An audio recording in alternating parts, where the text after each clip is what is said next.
ये है ईरान, जो किसी न किसी वजह से चर्चा में बना रहता है। ज्यादातर लोग ईरान के बारे में समझते हैं कि ये बहुत ही पुराने तरीकों से चलने वाला गरीब और अशिक्षित देश होगा, क्योंकि ज्यादातर ईरान को कुछ इसी तरह से दिखाया जाता है। लेकिन जब कोई हकीकत में ईरान के लोगों से मिलता है, वहाँ के शहरों को देखता है, वहाँ की संस्कृति, खाने को देखता है, तब पता चलता है असली ईरान के बारे में। ये है ईरान, एक इस्लामिक देश।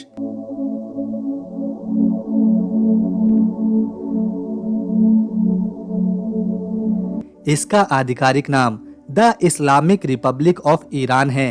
इस देश का इतिहास बहुत ही ज्यादा दिलचस्प है, जिसे हम वीडियो में आगे पूरे विस्तार के साथ जानेंगे। ये है ईरान का दिल, उसकी राजधानी तेहरान शहर, यहाँ का सबसे बड़ा शहर। इसके आसपास ऊंची ऊंची पहाड़ियाँ दिखाई देती हैं, जो हाइकिंग और क्लाइंबिंग करने वालों की पहली पसंद रहती हैं। इसके अलावा ये पहाड़ियाँ इस शहर को दूसरे खतरों से भी बचाती हैं। तेहरान में वैसे तो ऊंची इमारतें, मॉल, चमकती हुई दुकानें बहुत सारी हैं, लेकिन तेहरान के बाजार दुनिया भर में लगने वाले सबसे बड़े बाजारों में से एक हैं। ये सिर्फ बहुत बड़े ही नहीं होते, बल्कि ये सदियों पुराने जमानों से लगते आ रहे हैं। इन बाजारों में वो हर चीज मिल जाती है जिससे किसी का दहेज तक इकट्ठा हो जाए। फर्नीचर, सजावट, बर्तन, कपड़े, खाना पीना, मेकअप, सभी कुछ इन बाजारों में मिलता है। केसर, जो सबसे महंगा मसाला या फिर यूं कहे जड़ी बूटी है, वो ईरान में ही सबसे ज्यादा होती है। पूरी दुनिया का 90% केसर ईरान से ही जाता है, जिसे यहाँ के लोग रेड गोल्ड भी कहते हैं, क्योंकि सबको पता है केसर कितना महंगा होता है। इसके अलावा ईरान के केसर की क्वालिटी सभी पैमानों पर खरी उतरती है, कोई मिलावट नहीं, सिर्फ शुद्ध केसर। ये है मिलाद टावर, जो कि राजधानी तेहरान में मौजूद है। इसे ईरान की आज पहचान माना जाता है। ये टावर रात के वक्त बहुत ही खूबसूरत नजर आता है। लोकल लोग, टूरिस्ट इस टावर में जाते हैं और पूरे शहर का एक सुंदर नजारा देखते हैं। हालांकि ये टावर सिर्फ 15 साल पुराना है, लेकिन आज ये दुनिया भर में प्रसिद्ध हो रहा है, क्योंकि मिलाद टावर की गिनती दुनिया के सबसे ऊंचे टावरों में होती है और ये 6ठे नंबर का दुनिया का सबसे ऊंचा टावर है, जिसकी ऊंचाई 430 मीटर यानी कि 1427 फीट है। इसे बनवाया गया था ईरान को 1000 साल पूरा होने की खुशी में। पूरा ईरान 31 अलग अलग राज्यों से मिलकर बना है, जिसमें हर राज्य की संस्कृति और खानपान में थोड़ा बदलाव है। राजधानी तेहरान के अलावा इस्फान, फार्स और खोरासन भी यहाँ के प्रमुख शहर हैं। अगर हम इस खूबसूरत देश ईरान के एरिया की बात करें, तो ये काफी बड़ा देश है, जो कि 16 लाख स्क्वायर किलोमीटर में फैला हुआ है और क्षेत्रफल के मुताबिक ये दुनिया का 17वां बड़ा देश है। ईरान की आबादी इसके क्षेत्रफल के मुताबिक कम है। यहाँ 9 करोड़ 15 लाख लोग रहते हैं, जिसमें पुरुषों से ज्यादा महिलाएं हैं। यहाँ औसतन 1000 महिलाओं पर 980 पुरुष हैं। पिछले कुछ सालों में ईरान में जन्म दर घटी है, मतलब यहाँ के लोग कम बच्चों को जन्म दे रहे हैं। इससे पता चलता है इन्होंने जल्द ही आबादी के संकट को पहचानकर उस पर रोकथाम करना शुरू कर दी है। ईरान को अगर युवाओं का देश कहें तो गलत नहीं होगा, क्योंकि यहाँ की 50% से भी ज्यादा की आबादी 30 से कम उम्र की है। यहाँ के लोग पर्शियन भाषा बोलते हैं, जो कि ईरान की आधिकारिक भाषा है। ये है परसेपोलिस, जो कि यूनेस्को का एक हिस्सा है। इस शहर को अकैमेनिड एम्पायर के दौरान बनाया गया था, जो उस समय ईरान की राजधानी थी। ये शहर अपने प्राचीन समय में दुनिया का सबसे प्रमुख व्यापारिक केंद्र हुआ करता था। ये है इस्फान शहर में मौजूद नक्शे जहां स्क्वायर, ये भी यूनेस्को का हिस्सा है। इसे इमाम स्क्वायर भी कहा जाता है। इसे बनवाया गया था 16वीं शताब्दी में सफाविद डायनेस्टी के द्वारा। आपको जानकर हैरानी होगी, ये विशालकाय इमारत 88,000 स्क्वायर मीटर में फैली है, जो कि 512 मीटर लंबी है और 160 मीटर चौड़ी। इस खूबसूरत और ऐतिहासिक इमारत में 4 मुख्य भवन हैं, जिसमें एक शेख लोतफल्ला मस्जिद है, दूसरा इसमें शाह मस्जिद है और इसके एक हिस्से में अली कापू महल है। यहाँ से खड़े होकर पूरे शहर को देखा जा सकता है। इस इमारत के साइड में आज भी एक बहुत बड़ा बाजार लगता है, जिसमें ज्यादातर हाथ से बनी चीजें मिलती हैं। ये है गुलिस्तान महल। ये भी यूनेस्को की लिस्ट में है। इस खूबसूरत महल को भी 16वीं शताब्दी में सफाविद डायनेस्टी ने बनवाया था, लेकिन बाद में काजर डायनेस्टी ने इसे और सुंदर बनाया और इसे बड़ा किया। इस महल में ईरान का गहरा इतिहास और कला छुपी हुई है। इसे देखकर अंदाजा लगाया जा सकता है कि ईरान में कितनी कमाल की कारीगरी करी जाती थी। महल में लगी मार्बल की टाइल्स, उन पर करी गई नक्काशी बहुत ही सुंदर हैं। इस महल के बाहर एक बगीचा भी है। यहाँ लोग बैठकर आराम करते हैं, वक्त बिताते हैं और फोटो खिंचवाते हैं। ये है ईरान का शस्त्र हिस्टोरिकल हाइड्रोलिक सिस्टम, जो कि ईरान की प्राचीन इंजीनियरिंग का एक नायाब अजूबा है। इसे भी यूनेस्को ने अपनी देखरेख में रखा है। इसे बनाया गया था 5वीं शताब्दी में। इस कमाल की इंजीनियरिंग को पानी के बहाव को नियंत्रित करने के लिए उस समय बनाया गया था, जिसमें नहरें, झरने और मिल्स शामिल हैं। इसमें कई पुरानी डैम भी मौजूद हैं, जो पानी को नियंत्रित करती हैं और इसका पानी खेती करने के लिए इस्तेमाल किया जाता था। आज इस कमाल की जगह को देखने हजारों सैलानी आते हैं। ये जो आप देख रहे हैं, ये है बैम किला। ये किला 2000 साल पुराना है, जिसे पहलवी डायनेस्टी ने बनवाया था। ये पूरी तरह से मिट्टी से बनाया गया है। सिर्फ यहाँ ये किला ही मौजूद नहीं है, बल्कि इसके आसपास उस समय के घर, गलियां और संस्कृति भी देखने को मिलती है। पुरानी चीजें देखने के शौकीन यहाँ अक्सर आते रहते हैं। इसकी सुरक्षा और रखरखाव का जिम्मा यूनेस्को ने उठाया हुआ है। यूं तो ईरान में कई त्योहार हैं, लेकिन नए साल मनाने की परंपरा ईरान से ही शुरू हुई है। यहाँ 3000 साल पहले से नए साल का जश्न मनाया जाता है। इसे यहाँ के लोग नवरोज कहते हैं, जो कि 21 मार्च को बड़ी धूमधाम के साथ लोग मनाते हैं। इस दिन ईरान के कई शहर रंगीन लाइटों से सजे दिखते हैं। जगह जगह मेला लगता है। सबसे पहले उस दिन लोग अपने घरों में एक खाने की टेबल लगाते हैं, जिसमें 7 पकवान होते हैं और ये 7 पकवान सा से शुरू होने वाली चीजों से बनाए जाते हैं। ईरान का इतिहास काफी पुराना और दिलचस्प है। आइए इसके इतिहास के बारे में जानते हैं, एकदम शुरू से लेकर अब तक यहाँ पर क्या क्या हुआ। ईरान को तकरीबन 2500 सालों तक पर्शिया के नाम से पूरी दुनिया जानती थी।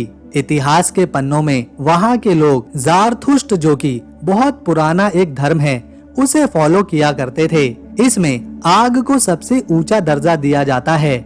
फिर बाद में यहाँ इस्लामिक क्रांति ने इसे एक मुस्लिम देश बना दिया। साल 1935 में पहली बार था जब पर्शिया का नाम बदलकर ऑफिशियली ईरान रखा गया था। दोस्तों, ईरान में बहुत से राजा महाराजा हुए, पर सबसे ताकतवर राजा साइरस द ग्रेट था, जिसने मेडिएशन साम्राज्य को पूरी तरह से फतेह किया और एक बहुत बड़ी अंपायर बनाई, जिसमें कई यूरोपीय देश शामिल होते थे। साइरस ने जब बेबीलोनियन जीता तो उसने वहां पर मौजूद जो यहूदी गुलाम थे, उन्हें यरूशलेम जाने तक की इजाजत दी, जिसके बाद ही यहूदियों ने अपना सेकंड टेम्पल बनाया और इसी वजह से आज भी इजराइल और बाकी के यहूदी लोग साइरस द ग्रेट को महान मानते हैं। फिर एक वक्त आया जब साइरस का दौर खत्म हुआ और एक नए राजा ने कमान संभाली, जिसका नाम था डेरियस। और डेरियस ने उस वक्त पर्शिया को इतना ज्यादा फैला दिया था कि पूरी दुनिया के लगभग 44% हिस्से पर सिर्फ पर्शिया की ही हुकूमत थी। इसी तरह 7वीं शताब्दी से पहले तक पर्शिया में कई राजा हुए, अंपायर्स बने, धर्म चले। उन्हीं में से एक था ज़ारथुस्ट्र, जिसके लोग पारसी कहलाए। लेकिन फिर अरब से इस्लामिक क्रांति पूरी दुनिया में तेजी के साथ फैल रही थी और फिर 637 ईस्वी में इस्लाम के दूसरे खलीफा उमर बिन अल खत्ताब ने पर्शिया को जीता। पर्शिया के ससानी अंपायर और इस्लामिक अंपायर में जंग हुई, जिसे बैटल ऑफ कादिसिया कहा जाता है, और ये जंग खलीफा उमर ने जीती, जिसके बाद पर्शिया में इस्लामिक अंपायर की शुरुआत हुई। तकरीबन 200 सालों तक पर्शिया में इस्लाम कायम रहा, लेकिन 11वीं शताब्दी आते आते दूसरी तरफ तुर्क अंपायर तेजी से ताकतवर हो रहा था, जिन्होंने 11वीं शताब्दी में पर्शिया पर हमला बोल दिया और वहां फिर सल्जूक अंपायर की हुकूमत कायम हो गई। उस दौर में पर्शिया के लोग वापिस से फारसी जुबान बोलने लगे और उस वक्त के मशहूर लेखक फिरदौसी ने एक लेख भी लिखा, पर्शिया का शाहनामा, जो न सिर्फ पर्शिया में बल्कि पूरी दुनिया में फेमस हुआ।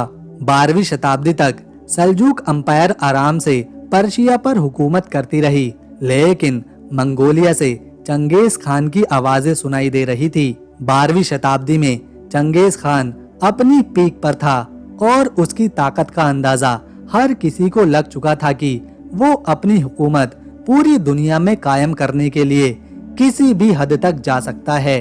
वो जहां से गुजरता था वहां पर लाशों के ढेर बिछ जाते थे। इसी से जुड़ा एक किस्सा बहुत फेमस है, जो 12वीं शताब्दी में हुआ, जिसने पर्शिया को पूरी तरह से तबाह कर दिया। दरअसल पर्शिया में जब सल्जूक अंपायर अपना लोहा मनवा रही थी, उस वक्त तकरीबन 400 मंगोल व्यापारी पर्शिया में बिजनेस के सिलसिले में आए हुए थे, लेकिन सल्जूक के राजा एल्जेक ने उन 400 मंगोलों को बंदी बना लिया, ये सोचकर कि वो जासूसी करने पर्शिया आए हुए हैं और वो जासूस हैं। उन मंगोलों को सल्जूक के दरबार में पेश किया गया, जिनसे पूछताछ करी जानी थी, लेकिन वो 400 मंगोल चंगेज खान की धौंस दिखाने लगे और पर्शिया के राजा को ही उल्टा सीधा कहने लगे, जिसके बाद अल्जूक को इतना गुस्सा आया कि उसने उन सभी 400 मंगोलों को जान से मार दिया, बिना सोचे समझे। जिसके बाद ये खबर चंगेज खान तक पहुंची और चंगेज खान ने अपने 3 दूत पर्शिया भेजे कि जो गुस्ताखी वहां के राजा ने करी है उसे उसकी सजा दी जाए, लेकिन अल्जूक ने उल्टा उन तीनों दूतों में से एक दूत की गर्दन काट दी और 2 दूतों को गंजा करके उनकी दाढ़ी भी काट दी। वो दोनों दूत जब वापस चंगेज खान के पास गए तो चंगेज खान आग बबूला हो गया था और उसने अपने एक कमांडर हुलागु को बड़ी फौज के साथ पर्शिया पर हमला करने का हुक्म दिया। फिर क्या था, सल्जूक अंपायर कब चंगेज खान की सेना के सामने निस्तो नाबूद हो गई, इसका पता भी नहीं चला। कहा जाता है कि हुलागु कमांडर ने अल्जूक को बंदी बनाया और चंगेज खान के पास ले गया, जहां उसने उसकी आंखों में और कानों में चांदी पिघलाकर भर दी।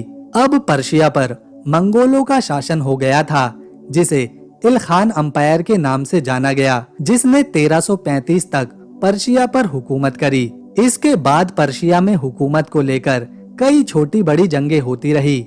इलाके के ताकतवर लोग इसमें उभरकर सामने आए, जिसमें से एक था तिमूर। इसने तिमुरीद अंपायर की शुरुआत करी और मंगोल का अंपायर पर्शिया में जो था इलखान अंपायर, उसे पूरी तरह से खत्म कर दिया। 15वीं शताब्दी आते आते तिमूर अंपायर भी खत्म हुआ। दोस्तों, यहाँ हम आपको ये बताते चलें कि मंगोलों के बाद से यानी कि पर्शिया में 1335 से लेकर 1500 तक सुन्नी मुस्लिमों का शासन चला, लेकिन फिर 1501 में पर्शिया में दौर आया सफावीद अंपायर का, जो 15वीं शताब्दी से शुरू हुआ। सफावीद के राजा इस्माइल ने सुन्नी ब्रांच को छोड़कर मुस्लिमों की शिया ब्रांच को अपनाया और तब से अब तक ईरान में आज भी शिया मुस्लिम ही शासन करते हैं। सफावीद अंपायर ने 1501 से लेकर 1736 तक पर्शिया में रूल किया। अब 19वीं सदी में पर्शिया में एक और शाही शासन शुरू हुआ, जिसे रेजा शाह पहलवी के शासन के नाम से जाना जाता है। रेजा शाह पहलवी यूरोपीय कल्चर से काफी प्रभावित थे, इसीलिए उन्होंने पर्शिया में मॉडर्नाइजेशन शुरू कर दिया। वहाँ के कल्चर को पर्शिया में फैलाने के लिए ब्रिटेन और जर्मनी की बहुत सी बातों को पर्शिया में लागू करने के लिए कानून बनाए गए। इसी बीच 1935 में पर्शिया का नाम बदलकर ईरान किया गया। साल 1908 में British company Royal Dutch Shell ने पहली बार ईरान में एक बड़े तेल के रिसोर्स की खोज करी, जिससे ईरान की किस्मत बदलने वाली थी। लेकिन रेजा शाह की दोस्ती ब्रिटेन और जर्मनी के साथ ज्यादा थी, तो जो तेल ईरान का होना चाहिए था, जिसका ज्यादा से ज्यादा हिस्सा ईरान को मिलना चाहिए था, उस तेल के रिसोर्स का सबसे ज्यादा हिस्सा ईरान के बदले यूरोपीय देशों में बांटना शुरू कर दिया, खासतौर पर ब्रिटेन और जर्मनी को, वो भी बेहद ही कम प्राइस पर। अब ईरान में एक के बाद एक तेल के भंडार मिलने लगे, जिस पर ब्रिटेन और यूरोपीय यूनियन अपनी नजर गड़ाए बैठे थे। इसी बीच मोहम्मद मोसादिक, जो रेजा शाह पहलवी की नीतियों और तेल के ब्रिटेन को बेचने के खिलाफ थे, वो ऐसा एक कानून लेकर आए कि लोगों ने उन्हें खूब पसंद किया। 1951 में उन्होंने रेजा शाह पहलवी को चुनाव में हराया और वो ईरान के नए प्रधानमंत्री बन गए, जिसके बाद रेजा शाह को ईरान छोड़कर भागना पड़ा। शायद वो ब्रिटेन गए थे, लेकिन अमेरिका और ब्रिटेन को कहाँ मंजूर था मोसादिक का प्रधानमंत्री बने रहना, क्योंकि अब उन्हें ईरान का तेल नहीं मिल पा रहा था। इसीलिए अमेरिका और ब्रिटेन दोनों ने ही मिलकर ईरान में तख्ता पलट करवा दिया, जिससे मोसादिक को पीएम पद से हटना पड़ा और अमेरिका ने एक नया पीएम बना दिया, जिसका नाम था जाहिदी फैजलुल्लाह। साथ ही साथ रेजा शाह भी ईरान वापस लौट आए। एक तरह से अमेरिका और ब्रिटेन की हर बात मानता था ये, या यूं कह ले ये एक तरह की कठपुतली ही था। एक बार फिर से ईरान का तेल अब यूरोप जाने लगा, जिससे ईरान की इकोनॉमी पर बहुत बुरा असर पड़ा। हालात खराब होते गए। अब शाह ने इससे निपटने के लिए एक और ऐसा काम किया जिसे सुनकर आप भी दंग रह जाएंगे। रेजा शाह पहलवी ने साल 1971 में अरबों रुपए की पार्टी करी, जिसमें 30 टन से ज्यादा खाना विदेश से मंगवाया गया। विदेशों से फूल मंगवाए गए, विदेशी शेफ बुलाए गए। उस पार्टी में वो हर चीज रखी गई और ऐसे इंतजाम किए गए जो एक राजा के लिए किए जाते हैं, क्योंकि रेजा पहलवी ने दुनिया भर के राजा, प्रधानमंत्री, राष्ट्रपति, बिजनेसमैन और तमाम मशहूर हस्तियों को बुलाया था, ताकि वो ईरान को दुनिया की नजरों में ला सके।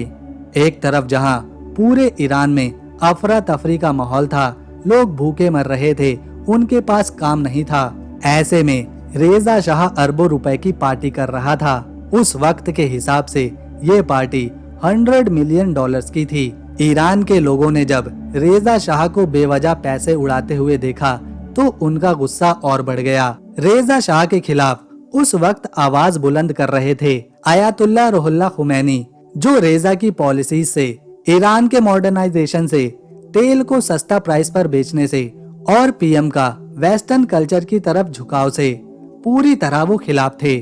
लोग उनकी बात मानने लगे और रेजा शाह को अपनी कुर्सी जाने का डर सताने लगा। इसीलिए उन्होंने आयतुल्लाह खुमैनी को देश से ही निकाल दिया, जिसके बाद खुमैनी ने कुछ वक्त इराक में और कुछ वक्त फ्रांस में बिताया, लेकिन वो अपने बयान और मैसेज ईरान तक पहुंचाते रहे, जिन्हें लोग सुनते। और एक वक्त ऐसा आया कि पूरे ईरान में इस्लामिक क्रांति फैल गई, इस्लामिक रेवोल्यूशन छा गया। फिर क्या था, खुमैनी वापस ईरान लौटे और बने ईरान के पहले सुप्रीम लीडर। रेजा शाह पहलवी और उनकी पत्नी को अब देश छोड़कर भागना पड़ा। 1979 से अब तक चाहे ईरान में कोई भी सरकार आए, कोई भी पीएम बने, कोई भी प्रेसिडेंट बने, पर पूरी पावर सुप्रीम लीडर के पास होती है। जब 1979 में ईरान में इस्लामिक क्रांति हुई, तब ईरान का पड़ोसी देश इराक, जहां सद्दाम हुसैन का रूल था, उसे डर सताने लगा कि कहीं ईरान में जो रेवोल्यूशन हुआ है वो इराक तक न पहुंच जाए, रेजा पहलवी की तरह सद्दाम हुसैन की कुर्सी भी न चली जाए। इसीलिए उसने ईरान पर 22 सितंबर 1980 में हमला कर दिया। तकरीबन 8 सालों तक ये भयानक जंग चली, जिसमें ना तो ईरान जीता और ना ही इराक, लेकिन मानसिक तौर पर इसे ईरान की ही जीत माना जाता है। इस जंग में लाखों लोग मारे गए। जंग के ठीक एक साल बाद यानी कि 1989 में अयातुल्ला खुमैनी की मौत हो गई, जिसके बाद ईरान के दूसरे सुप्रीम लीडर बने सैयद अली हुसैनी खामनेई, और तब से अब तक यही ईरान के सुप्रीम लीडर हैं। ईरान ने पिछले 44 सालों में न सिर्फ अपना तेल उन देशों को बेचा है जो यूरोपीय यूनियन में शामिल नहीं हैं, बल्कि अपनी डिफेंस पावर को भी काफी मजबूत किया है। ईरान पर आज भी अमेरिका और ब्रिटेन ने मिलकर कई तरह के सैंक्शन लगाए हुए हैं। ईरान 2024 में दुनिया की सबसे ज्यादा शिया मुस्लिम वाली कंट्री है, जिसमें लगभग 9 करोड़ 15 लाख से ज्यादा लोग रहते हैं। ईरान मौजूद है मिडिल ईस्ट में, जिसके आसपास है Azerbaijan, Armenia, Caspian Sea, Persian Gulf, Gulf of Oman, Iraq और तुर्की। ईरान फैला है टोटल 16,48,195 स्क्वायर किलोमीटर के एरिया में। यहाँ की कैपिटल सिटी तेहरान है। दोस्तों, अगर आपको इन्फॉर्मेशन पसंद आई और हमारी मेहनत अच्छी लगी तो इसे एक लाइक दें, शेयर करें, जिससे हमारी मेहनत कामयाब हो सके। हम मिलेंगे नेक्स्ट वीडियो में। तब तक के लिए नमस्कार, अपना ख्याल रखें।